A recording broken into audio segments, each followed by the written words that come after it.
অ্যানফিল্ডে ম্যাজিকের অপেক্ষায় লিভারপুল, যে লিভারপুল আজ রাতে পিএসজির মুখোমুখি হচ্ছে। তারাও 2-0 গোলে পিছিয়ে। পিএসজি আর current European champions, Liverpool Premier League champions holders আর ফ্রেঞ্চ লিগ চ্যাম্পিয়ন পিএসজি। এই ম্যাচটাকে এইভাবে ব্র্যান্ড করা যায়, কিন্তু এই ম্যাচটাকে কি বা এই স্পেসিফিক টাইটাকে কি ওইভাবে ব্র্যান্ড করার সুযোগ থাকছে এপ্রিল মাসে এসে? ওই কোয়ার্টার ফাইনালের ফার্স্ট লেগটা দেখার পরে তো নাই। আর আপনি যদি প্রিমিয়ার লিগের টেবিল আর ফ্রেঞ্চ লিগ আর টেবিল দেখেন, তখন আসলে এইভাবে ব্র্যান্ড করা যাচ্ছে না। মানে এই মুহূর্তে লিভারপুলের তুলনায় পিএসজি আর সুপিরিয়র। সব মশার বিরুদ্ধে সুরক্ষা দিতে এলো বসুন্ধরা এক্সট্রিম অ্যারোসল, মশার বিরুদ্ধে এক্সট্রিম সুরক্ষা।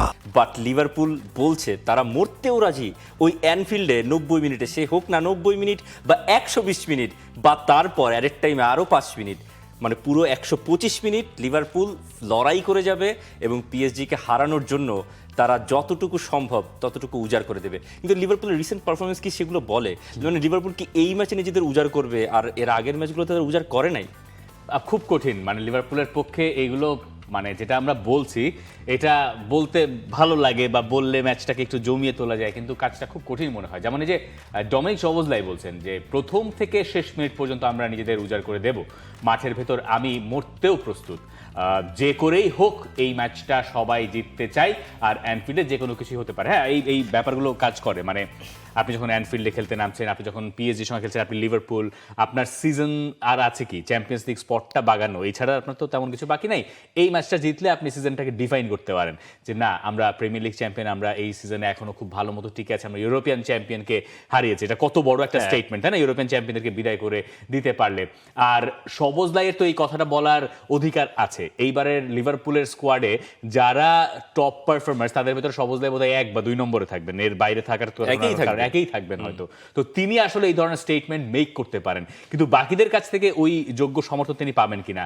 আর আপনি যখন ডিল করছেন পিএসজিকে, যে পিএসজি কোচ লুই এনরিকে এই ম্যাচের আগে বলছেন যে আর্লি গোল হজম করা যাবে না, তার মানে এখানে টোটকাটা কি? লিভারপুল জানে অ্যানফিল্ডে যদি তারা এই 2-0 গোলের লিডটাকে একে ছেটে আনতে পারে, মানে একটা গোল দিতে পারে, তাহলে it's a different ball game এবং সিনারিও পুরোপুরি পাল্টে যায়। এনরিকে এই অ্যানফিল্ডের ট্র্যাপটার কথা আমাদেরকে মনে করাচ্ছেন, বলছেন ডিফেন্ড না করে বরং গোল দিতেই খেলবো। মানে আমি যদি শুরু থেকে ডিফেন্ড করে খেলতেই পারি, সেটা পিএসজি করবে না, সেটাই আমাদের মেন্টালিটি।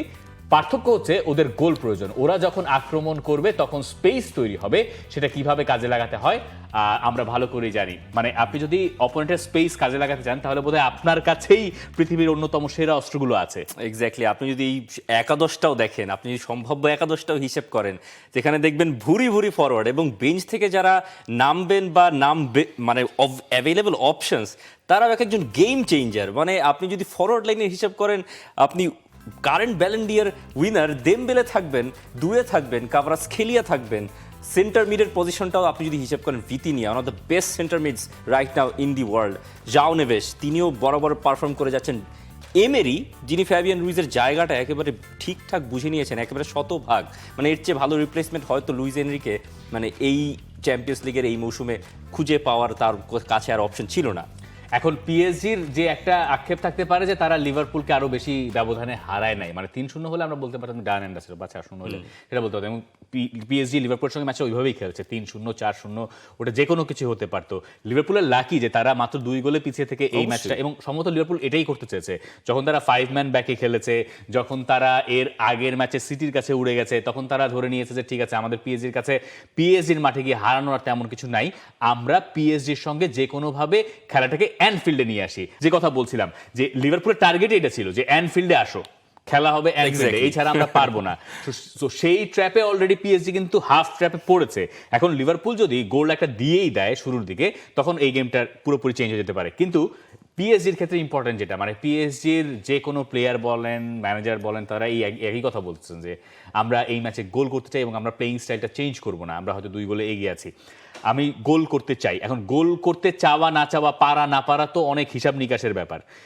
এই ম্যাচটা ডিকটেট করতে হবে আরো একবার সেই ভিতিনিয়াকে, মানে যেই জায়গায় লিভারপুল আউটপ্লেড হবে বলে আমার কাছে মনে হয়, মিডফিল্ডে ভিতিনিয়ার আগের ম্যাচের স্ট্যাটটা তো মনে হয় দেখেছেন, তাই না, যে গোটা লিভারপুলের আউটফিল্ড প্লেয়ারদের চেয়ে তার একার পাস সংখ্যা কেমন ছিল। তো সেই ভিতিনিয়া যদি লিভারপুলে এই ম্যাচের টেম্পোটা কন্ট্রোল করে দেন, মানে অ্যানফিল্ডে টেম্পো কন্ট্রোল করে দেন, সেই ম্যাচটা ধরার সম্ভাবনা অ্যানফিল্ডে লিভারপুলের আর থাকে না। এবং আস্তে আস্তে ওটা শেষ হয়ে যায়। তাহলে কি আমরা এমন আশা করতে পারি, ধরেন অ্যানফিল্ডে লিভারপুল পিএসজি খেলছে, কিন্তু বলের পজিশন, বলের দখল পিএসজির পায়? বলের দখল পিএসজির পায়ে থাকতে পারে, এবং এটার ইন্টারেস্টিং পয়েন্টটা হচ্ছে এরকম যে ধরেন ফার্স্ট হাফের কথা যদি আমি চিন্তা করি, যে ফার্স্ট হাফে কোনো গোল হয় নাই, গোল লেস, আপনি সেকেন্ড হাফ শুরু করেছেন, লিভারপুল যদি 70 মিনিটসে একটা গোল দেয়, ওই ম্যাচের লাস্ট 20 মিনিটস কিন্তু পিএসজি প্রেসারে, এবং পিএসজির কিন্তু ওই যে পুরনো জুজু যেটা তারা আগের বার কাটিয়েছে, এটা যে কোনো মুহূর্তে ফেরত আসার আশঙ্কা আপনি রাখতে পারেন। 2 গোলের লিড হচ্ছে পৃথিবীর সবচেয়ে জঘন্য লিডগুলোর একটা। আর যেহেতু খেলাটা অ্যানফিল্ডে, মানে আনলাইক বার্সেলোনা খেলাটা তো মেট্রোপলিটানোতে, সেইটা একটা মানে ঝামেলার কারণ। মানে পিএসজি লিভারপুলের ম্যাচ ফাইটসগুলো দেখি যে 1996, 97 আর গেল সিজনে দুবারের দেখায় 2 লেগ মিলিয়ে জিতেছে পিএসজি লিভারপুলের সঙ্গে, তাই তো? হ্যাঁ, মানে একমাত্র এই গেল সিজনে একবার 2 দলের দেখা হয়েছে, এর আগে 1996-97-তে। এরপর যদি হিসেব করেন, অলরেডি ঘরের মাঠে ফ্রেঞ্চ দলের বিপক্ষে শেষ 18 ম্যাচের 14টা জিতে নিয়েছে। উয়েফা কম্পিটিশনে ইংলিশ দলের বিপক্ষে 2 লেগের সবশেষ 4টাই জিতেছে PSG. Liverpool, Aston villa, Arsenal গেল সিজনে, আর এই সিজনে চেলসি রাউন্ড অফ 16-এ। কাভারাজ খেলিয়ে হিসাব করেন, কাভারাজ খেলিয়ে নকআউট পর্বে সবশেষ 4 ম্যাচে গোল করেছেন পিএসজির ইতিহাসে, যা কেউ করতে পারেননি এর আগে। কারা কারা খেলেছেন পিএসজির হিসাব করেন? মেসি, নেইমার, জলাতান ইব্রাহিমোভিচ, মানে আপনি হিসাব করেন জাভিয়ের পাস্তোরে, এডিনসন কাভানি, তারাও পারেননি। পাস্তোরের কথা মনে করেছেন, ভালো লাগলো ব্যাপারটা। যাই হোক, কিন্তু ব্যাপারটা হচ্ছে মানে কাভারাজ খেলিয়ার ফর্মটা এই সিজনের শুরুর দিকে একরকম ছিল, পরের দিকে এসে সেটা আবার ক্লিক করেছে, এবং চ্যাম্পিয়ন্স লিগে স্পেশালি প্রত্যেকটা ম্যাচে দেখবেন যে তিনি শেষ দিকে গিয়ে গেমটা সিল করে দিচ্ছেন পিএসজির হয়ে। এটা তো এটা বিরাট বড় পজিটিভ দিক, এবং তার দিকে, এবং বারকোলা আজকের এই ম্যাচে ফিরছেন। আপনি ম্যাচের সিচুয়েশন বুঝে আপনার প্রয়োজন হলে আপনি বারকোলাকে ব্যবহার করতে পারবেন। এই বিলাসিতা লিভারপুলে নাই, ওইটা পুরো গেম চেঞ্জার নাই, টোটালি মিসিং ওই জিনিসটা। আবার লিভারপুলের রিসেন্ট ফর্মটাও সেই দিকে তাদের মানে ঝামেলার যথেষ্ট কারণ তৈরি করতে পারে। কিন্তু এই ম্যাচটা যদি কথার কথা এক্সট্রা টাইমে চলে যায়, আমার কাছে মনে হয় তাহলে পিএসজি আর পারবে না, যদি এটা এক্সট্রা টাইমে চলে যায়। মানে যেহেতু অ্যানফিল্ড, যদিও এই অ্যানফিল্ডেই টাই ব্রেকারে গতবার লিভারপুলকে হারিয়েছে পিএসজি, কিন্তু পিএসজির এইখানে ম্যাচুরিটির পরিচয় দেওয়ার একটা সুযোগ আছে।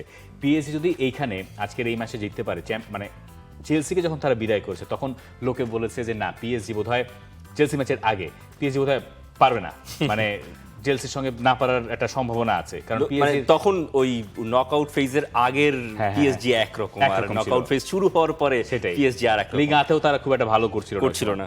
এরপরে যখন তারা 2 লেগ মিলিয়ে চেলসিকে উড়িয়ে দিল, তারপরে তাদেরকে আবার ফেভারিটস ধরা শুরু করলো। লিভারপুলের সঙ্গে ফার্স্ট লেগে আমার মনে হয় কাঙ্ক্ষিত ফলের চেয়ে তারা একটু কম পেয়েছে, একটা পেনাল্টি পাওয়ার কথা ছিল, পেনাল্টিতে তারা পায় নাই।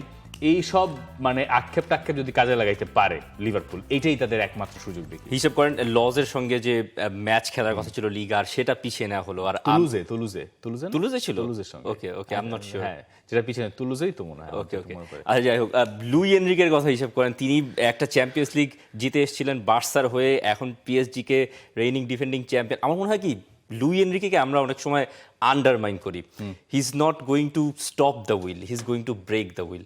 যেই পিএসজিকে আমরা দেখেছি ওই লিভারপুলের বিপক্ষে ফার্স্ট কোয়ার্টার ফাইনাল, আমার মনে হচ্ছে যে ওই ম্যাচটাতে যদি 6-0 7-0 হইতো তাহলেও অবাক হওয়ার কিছু নাই। লুই এনরিকে এমন একটা টিম বিল্ড করেছে যেখানে এভরিওয়ানস ইকুয়াল। আপনি লি ক্যাং ইন যে বেঞ্চ থেকে নামছেন, ওই লি ক্যাং ইন থেকে শুরু করে আশরাফ হাকিমি, ওইদিকে আপনি হিসাব করেন ব্যালন ডি'র উইনার উসমান দেমবেলে, আপনি যে কোনো মুহূর্তে তাকে সুইচ করতে পারবেন লেফট সাইডে রাইট সাইডে, হি ওয়ন্ট মাইন্ড। কিন্তু আপনি রিয়াল মাদ্রিদকে হিসাব করেন, ভিনিসিয়াস লেফট সাইড থেকে রাইট সাইডে সুইচ করবেন, যাবেন না, উনি লেফট সাইডেই থাকবেন। এমবাপ্পে 5 মিনিটও খেলবেন না। মানে football is a team game after all. মানে আপনার টিমের যদি সবাই ইকুয়াল হয়, সবাই যদি ওই সিস্টেমে এত ভালো অ্যাডাপ্ট করে নেয়, কারো সঙ্গে কারো চোখ রাঙানিও হয় না পিএসজিতে। মানে আপনি কি বলতে চাইছেন যে এনরিকের রিয়াল মাদ্রিদে যাওয়া উচিত, এরকম কিছু? মানে এমন একটা সিচুয়েশন হইলেও হইতে পারে। আপনি কমেন্ট সেকশনে আমাদেরকে এই ম্যাচের প্রেডিকশন জানাতে পারেন। For more updates, subscribe to our YouTube channel and click on the bell icon. Follow us on Facebook and Instagram. Download T-Sports app to enjoy exciting games and highlights. Visit tsports.com.